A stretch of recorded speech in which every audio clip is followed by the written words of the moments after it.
dear students.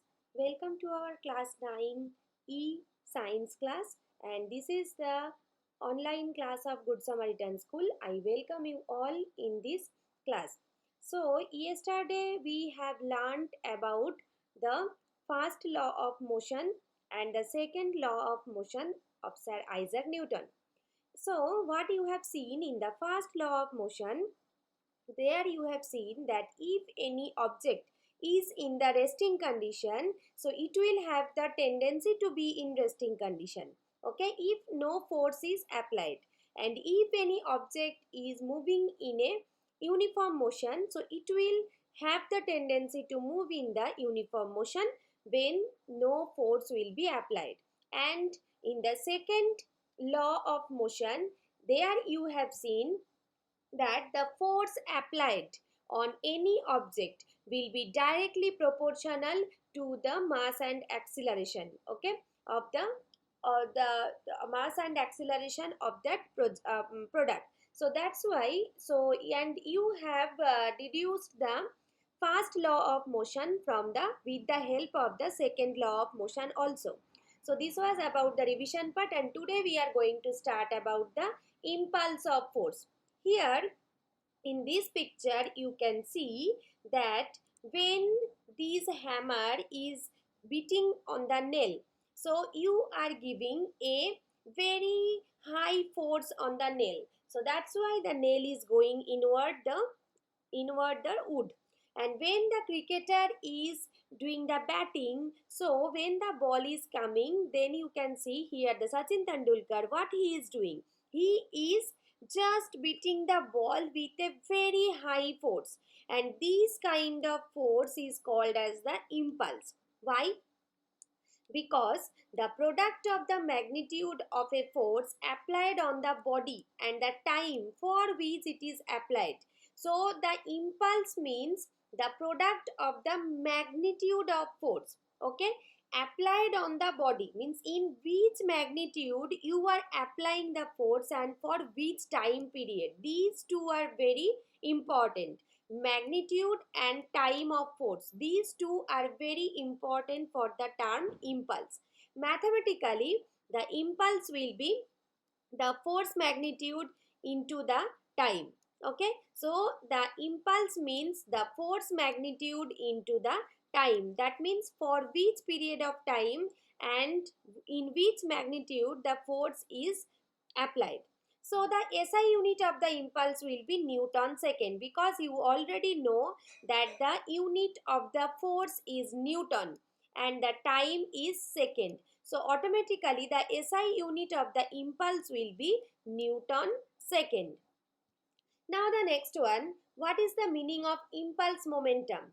From Newton's second law, you have seen that the rate of change in momentum. This is the rate of change in momentum. Yesterday only we have learned this concept elaborately in our live session. So I think you all have understood the concept of rate of change in momentum. So P, this is the final momentum, this is the initial momentum. So this is the change in momentum, and when the change of momentum will be divided by the time, then it will be called as the rate in change of momentum. So it will be equal to the force applied. It will be directly proportional to the force applied, okay. Now if you will just multiply the F and T, so it will be automatically P2 minus P1. So Ft equal to P2 minus P1. And in our last slide, you have seen Ft equal to I. So that means the impulse meaning, what is the meaning of impulse? Impulse meaning the change in the momentum. Impulse means the change in the momentum.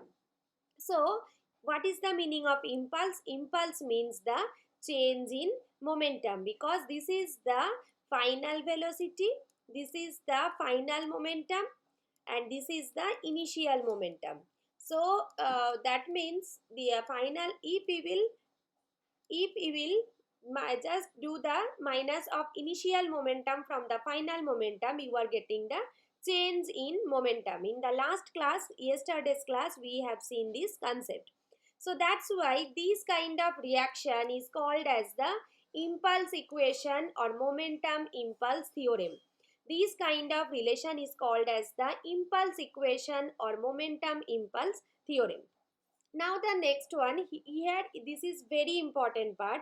If the change of momentum is more, the force applied will also be high. This is also discussed in our last class. So if we will apply more force, the rate of change of momentum will also be more. Or if we will apply less amount of force, so automatically the rate of change of momentum will also be low. Already we have learned this topic yesterday also.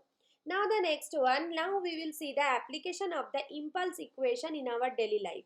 You can see it here. When a cricketer is catching any ball, so when the ball is caught by the cricketer, they are just pulling their hand downwards. Why it is like that?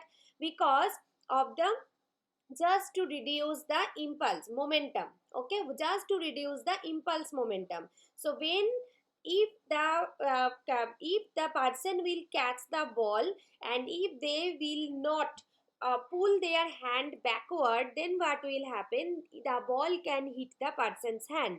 So that's why when the hand will be moved back, then the time period will be more. Okay, and when the time period will be more, then the rate of change of momentum will not hit the person.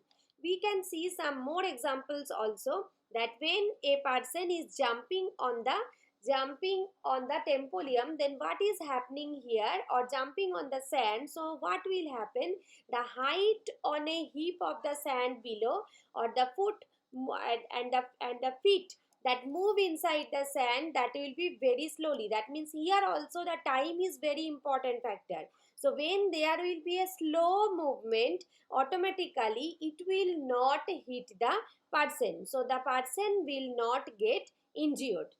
The next one, here also the same application you can see. When we are packing any kind of soft material, so what is happening? The glass bags, when it will be packed, then this kind of material and this kind of thermocol material we are using. Why? It's because when these glass material will collide during the transportation and it will be packed through this kind of material, then due to the due to the low amount of means rate of change in momentum, what will happen? Due to that, the impact is reduced. Why the impact is reduced? Because the time period when the object inside the thermocol and the thermocol, when they will hit together, so it will take a longer time, and then the rate of change in momentum, that will be slowed down and the items will not be broken. So these are up to today. These part is up to the second law of motion. Now we are going to start the third law of motion, Newton's third law of motion. Okay, according to Newton's third law of motion, you can see each and every reaction will have the equal and opposite reaction. Here you can see when the car is hitting the pillar, then what is happening? There is one force applied in this side. So when the force is applied by the car to the pillar is also giving the equal and opposite reaction to the car. So for that reason, you can see that the car is going backward and the person is falling down. So what is happening here? Here this car, it is giving one reaction to the pillar and the pillar is giving the equal and opposite reaction to the car, and this is Newton's third law of motion. Here you can see in our daily life how the Newton's third law can help us. When a swimmer pushes the water by his hand and feet, the swimmer can move forward. The swimmer can move forward direction in the water. That means when the swimmer is giving one force applying in the water will also apply the same equal opposite force on the body of the swimmer. So that's why the swimmer can move forward, and this is also the examples of Newton's third law of motion. Now here you can see when the cannon is firing. So what is happening? The cannon is going backward. Why it is like that? Because when the fire is going out from the cannon with a specific force, it is also exerting the opposite equal force to the cannon. So that's why the cannon is moving backward. So this is also the example of Newton's third law of motion. And here you can see the rocket is propelling upward. So when the rocket is propelling upward, what you can see, it is exerting high amount of gases in the downward. So these gases will just exert the equal and opposite force on the rocket, and with the help of that force only the rocket can move upward. So these are some examples of Newton's third law of motion. So I hope you all have understood, and in our next class we will learn about the mathematical representation of Newton's third law of motion, and we will practice some more notes about some more problems of Newton's second law of motion also. Okay, so you just keep learning, and best of luck. And I have given you some question answer to write in your copy, and two problems are given there. These that problems you have to try to solve, and when the class will be resumed, then we will solve more problems like that along with those two problems also. Thank you very much.